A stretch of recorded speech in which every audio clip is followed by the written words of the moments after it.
Assalamualaikum warahmatullahi wabarakatuh. Waalaikumsalam warahmatullahi wabarakatuh. Alhamdulillahirabbil alamin wa bihi nasta'inu ala umuri dunya waddin wassalatu wassalamu ala asrafil anbiya wal mursalin sayyidina wa maulana Muhammadin wa ala alihi wa sahbihi ajma'in. Puji syukur kita kehadiran Allah Subhanahu wa taala. Salam salawat pada junjungan kita Nabi besar Muhammad Rasulullah sallallahu alaihi wasallam.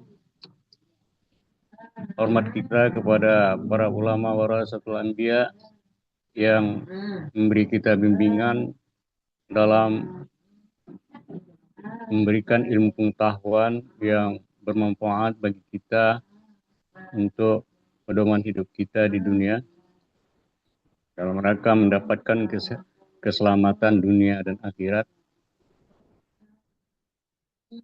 Sebelum kita lanjut kepada pembahasan kita pada pertemuan kelima ini, kita berdoa dimulai.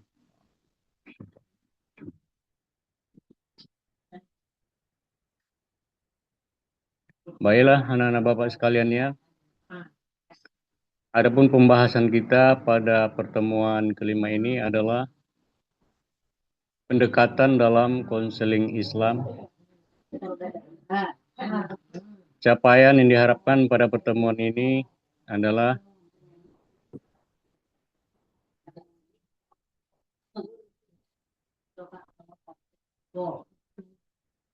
learning outcome materi teknik konseling Islami.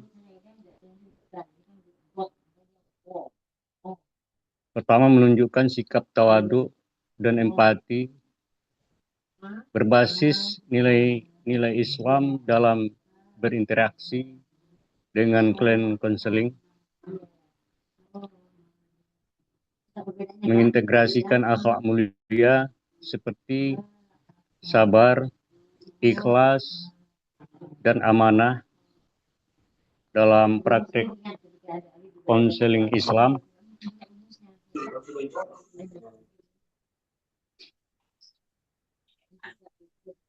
Dalam kehidupan sehari-hari. Kemudian pengetahuan knowledge pada akhir pembelajaran, peserta didik mampu mengintegrasikan perbedaan teknik konseling Islam dengan konseling konvensional seperti penggunaan doa, zikir, dan referensi syariah.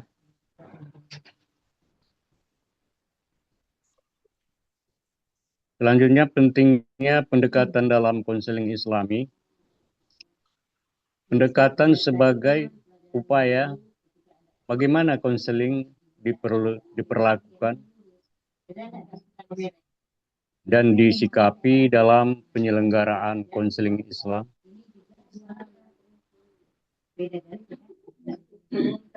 Menurut Helen, bahwa fokus pendekatan dalam konseling Islam adalah melalui nasihat, bil hikmah, mau'izatul hasanah, mujadalah, dan peringatan.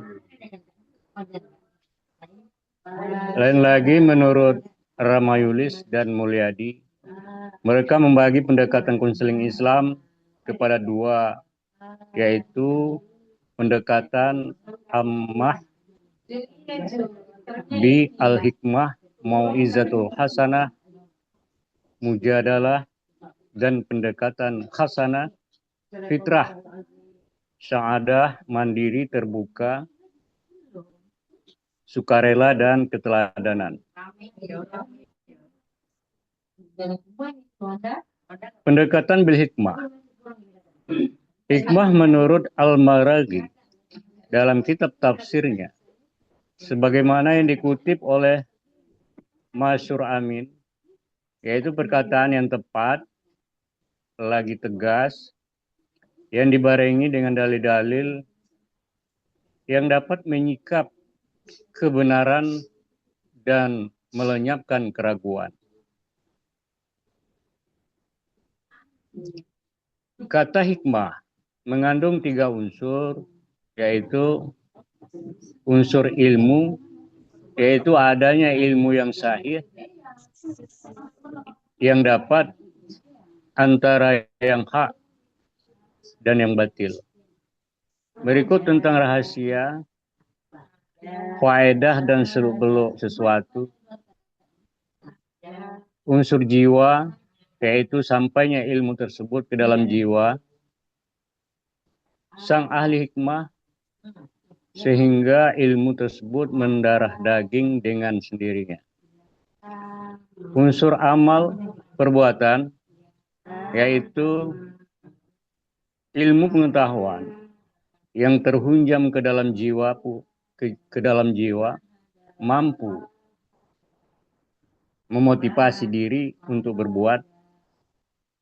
Dengan perkataan lain, perbuatannya dimotori oleh ilmu yang merasuk ke dalam jiwa.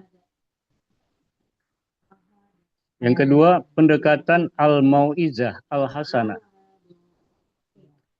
Al-mau'izah al-hasanah adalah memberi nasihat dan memberi ingat, memperingatkan kepada orang lain dengan bahasa yang baik, yang dapat menggugah hatinya, sehingga pendengar mau menerima nasihat tersebut. Menurut Hasanuddin, mengutip pendapat dari M.A. Mahfuz, al-mau'izah al-hasanah, kata-kata yang santun dan dapat memotivasi perkembangan manusia. Yang ketiga, al-mujadalah bil allati hiya ahsan.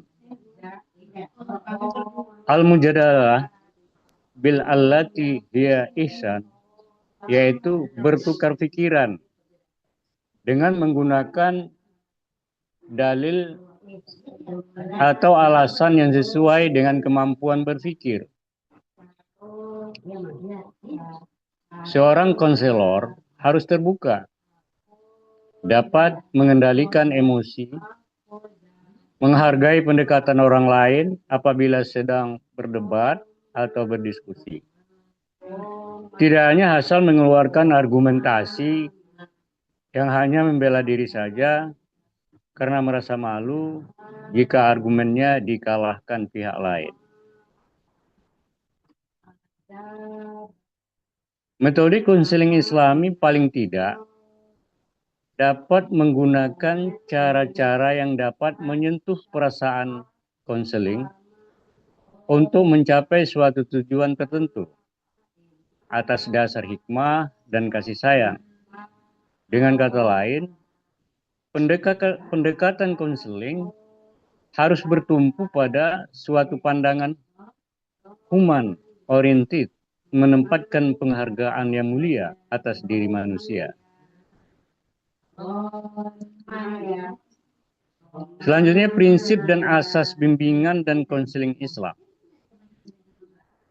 Prinsip iman akan Allah Subhanahu wa Ta'ala menyuruh hambanya yang beriman supaya masuk ke dalam syariat Islam secara utuh, secara kafah. Bentuk Islam yang seutuhnya adalah beriman kepada Allah Subhanahu wa Ta'ala dan Rasulnya, dan kepada Al-Quran, Alkitab sebelumnya yang telah diturunkan kepada Nabi dan Rasul. Prinsip Islam bukti ketaatan dan penyerahan diri hamba kepada Allah melalui ibadah yang terwujud dalam perilaku nyata, baik jasmani, rohani, seperti sholat, puasa, dan haji. Prinsip ihsan, secara bahasa ihsan berarti baik dan merupakan langkah awal untuk memperbaiki kualitas perilaku yang akan dicapai melalui pendekatan diri kepada Allah Subhanahu wa Ta'ala. Nah, ihsan ini akan dihasilkan oleh ilmu spiritual yang di dalam materi pembelajaran kita yang lain, itu di dalam konteks ilmu sufistik atau tasawuf tarikat. Itulah yang mendasari yang masuk ke ranah spiritual, yang masuk pada dimensi Allah. Karena pendidikan ini harus menguatkan bidang spiritualnya. Baru dia bisa merasuk kepada jiwa tadi. Jadi untuk merasuk kepada jiwa tadi, dia harus betul-betul mampu mendekatkan diri kepada Allah dengan metodologi yang benar. Metodologi yang benar itu adalah praktek sufistik. Ya. Seorang calon guru agama, apalagi seorang guru agama, wajib bisa menyatukan ketiga disiplin ilmu tadi, iman, Islam, dan ihsan tadi. Bukan ihsan hanya sekadar berbuat baik saja, tapi bagaimana perbuatan itu merasuk ke dalam jiwa, perbuatan baik itu. Jadi kita harus melaksanakan ibadah itu dalam dimensi Allah dengan metodologi sufistik tadi. Teknik konseling dalam Islam. Teknik yang dimaksud adalah sebagai alat dan merupakan sesuatu alternatif yang dipakai untuk mendukung metode konseling Islami. Selanjutnya, dirumuskan teknik konseling Islami harus bertitik tolak dari prinsip pemupukan penjiwaan agama pada diri konseling dalam upaya menyelesaikan masalah kehidupannya. Kesimpulan, meskipun pada awalnya konseling merupakan produk penemuan Barat, tetapi konseling sama sekali tidak bertentangan dengan konsep Al-Quran. Sangat banyak sekali teori-teori konseling yang dijelaskan secara rinci di dalam Al-Quran. Bahkan dalam catatan sejarah, praktek konseling Islam telah ada sejak zaman Rasulullah Sallallahu Alaihi Wasallam. Lebih daripada itu, ternyata konseling telah ada sejak semula manusia diciptakan. Terakhir soal, uraikanlah dalam konteks konseling Islam, langkah pertama yang paling tepat sebelum memulai proses konseling.